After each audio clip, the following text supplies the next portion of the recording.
early 1900s. It's published in Ladino, in Yiddish, in Hungarian, in over and over again in Hebrew, all across the Jewish world. It's quite remarkable, right? All across the Jewish world. We don't have any other books that's republished as much as this is in this kind of way. And therefore, whatever it is, the guy's onto something. Okay, so what is it? This latest edition I'm holding in my hand is published in Mei Sharm 20 years ago. It's a science book. What kind of science book are they publishing in Mei Sharm? Therein lies the tale. Therein lies the tale. You don't need me to tell you, if they're publishing a science book in Mei Sharm, it's a science book with a different slant. And indeed, this was published by a Jew. His name was Pinchas Eliyahu Vilna, but apparently he was a Galicianer. And he ran around Europe in the 1770s, 1780s, that sort of time. And he's very interested in science and the natural world, and is trying to understand it in the sense of what we would call today niflos habore. As a religious Jew wants to understand the natural world. He wants the Jewish reader, because this is written in Hebrew, in the late 1700s, to be updated in their science. And there's no question about the fact that he takes the average Hebrew reader and takes him from 1520 to 1720. But he's writing in 1790. So his science is already out of date, most of it by the time he's writing, but not all of it. And L'bitzur ha'emunah. The purpose is to strengthen emunah. He's writing about science for the Hebrew author, that they should know how the world works and what science is, so that they will be able to incorporate it into a religious worldview and will feel stronger in their religion because of their secular knowledge as far as the sciences are concerned. It's very interesting. He also has a lot in there about emunah, that the way a Jew nowadays, in the late 1700s, should deal with issues of faith. Interestingly, when he talks about this, he deploys the very latest science, or the very latest philosophy.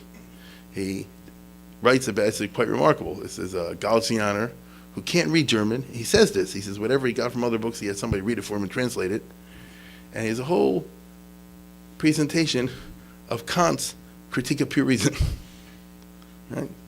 The Critique der reinen Vernunft, which is a well-known book that most philosophers, I'm not being exaggerating when I say this, philosophers have a very difficult time cracking, because Kant himself is famous for having said, I didn't write to make the book easy, I'm only writing for a few people. Whoever doesn't understand me doesn't deserve to understand me. Immanuel Kant was a famous German philosopher who, the famous line is, and here's Kant for Dummies. Here, I dare you to try to read it. We should hope by the Madriga of Dummies. Here's Kant for Smarties. Okay? He lived all of his life in Königsberg in East Prussia. He was a very unusual guy, never got married. He hung around the university from the time he was like 16 to the end of his life. Little by little, over many decades, he got a job as a professor eventually. It's very famous that he lived 20 miles away from the ocean. He never visited the ocean. He wrote books on geography. He never saw a mountain. Okay, I'm making a caricature, but you see that he's an unusual person. He was thinking all the time. He was a Baal Machshavas. He was a philosopher, the type of people that we don't see, who could be sitting and holding and learning, except in this case philosophy, for tens of hours. He organized his life, this is what they write, in such a way, he never got married.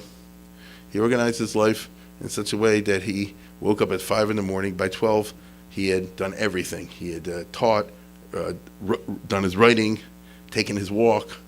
Obviously, he had his breakfast and whatever, his correspondence and business. And from like 12:30 to 10:30 at night, he read every day. You understand? It's an unusual type of person.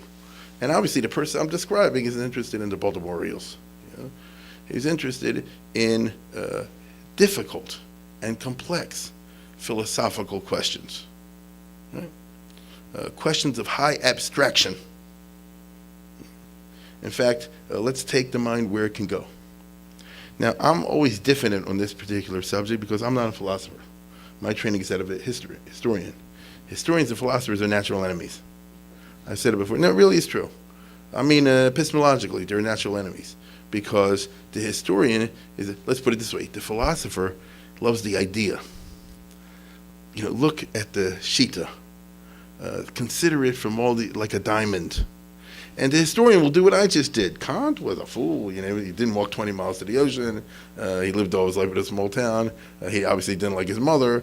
He read 4 books. Get what I'm saying? We put context into it. As soon as you put context, you killed it. So it's not really fair. But I'm using Kant over here in a historical kind of talk. So having admitted my weaknesses in this regard, I'll proceed anyway, as I said. No, but I meant it seriously. Kant's a fascinating figure, but I'll tell you where I'm going with all this. The thing is like this. This Sefer was written by a very firm person. There's a whole bunch of ascombas in the front, as I said before. You wouldn't publish in Mea Sharm and in the Torah Karta territory a science book, unless they felt it's stark.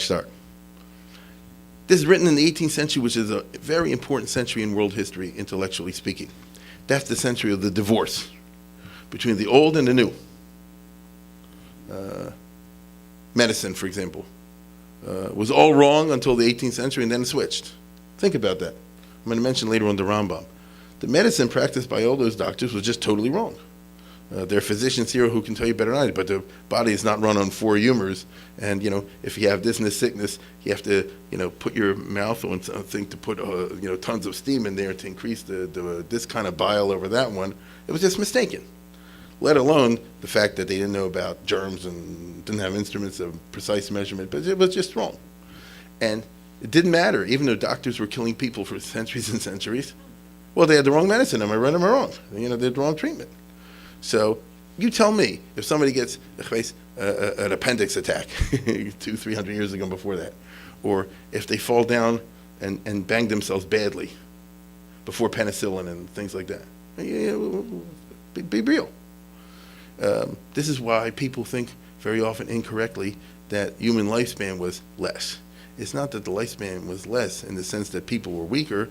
It's just that there are a lot more things that carried people off because they didn't have the amoxicillin and all the other things that we easily treat these things with today. Whatever it is. Mothers, children raise children without the penicillin, without the amoxicillin. You don't want to go there.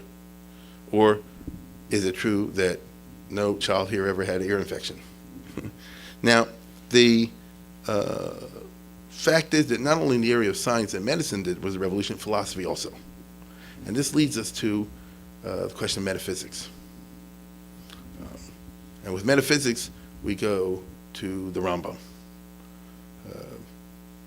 Aristotle, long ago, 3,000 years ago, 2,500 years, whatever, developed a curriculum of how to look at the world. And putting it in simple terms, you study this, and this. When you finish, then you go to postgraduate studies. So when you study this, and this, that's physics. You have mathematics, you have logic, you have botany, you have zoology, and that kind of thing. And that's a big madrega that he was able to organize information and classify it in that way. But when you finish all that, then you go for the real stuff, which is metaphysics. You go beyond the physical world. You go beyond the physical world. You start to discuss intelligently using mathematical logic and different types of mathematical thinking what things must be like in the world that we can't see, right? But which exists nevertheless. Because there's definitely a world beyond what we cannot see. There must be a world which is not subject to time and space. And so what's it like? What does the term God mean, or heaven, or hell, or punishment, or the gods, or eternity, or creation, right? Or predestination, or providence. There's lots of things that impact us, and we can't see it. And we don't. How do you know? The answer is you have to use logic in getting there. And so he wrote the first books of metaphysics. Others came after him. By the time you get to the Middle Ages, the Jews started also to engage in this. In ancient times, we have the Tanakh, we have the Gemara. They don't know from metaphysics and this kind of philosophy. Not that we have any evidence of. the Jewish religion did not develop along the